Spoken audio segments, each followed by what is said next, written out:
श्रियकान्ताय कल्याणनिधये निधयेतिनाम् श्रीवेङ्कटनिवासाय श्रीनिवासाय मङ्गलम् लक्ष्मी सविभ्रमालोकसुभ्रूविभ्रमचक्षुषे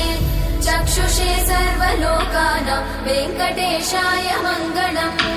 श्रीवेङ्कटाद्रिशृङ्गाग्रमङ्गलाभरणाङ्गये मङ्गलानां निवासाय श्रीनिवासाय मङ्गलम् सर्वावयव सौन्दर्य सम्पदा सर्वचेतसां सदा सम्मोहनायास्तु वेङ्कटेशाय मङ्गलम् नित्याय निरवध्याय सत्यानन्दचिदात्मने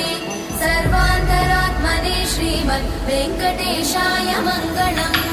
स्वतः सर्वविदे सर्वशक्तये सर्वशेषिने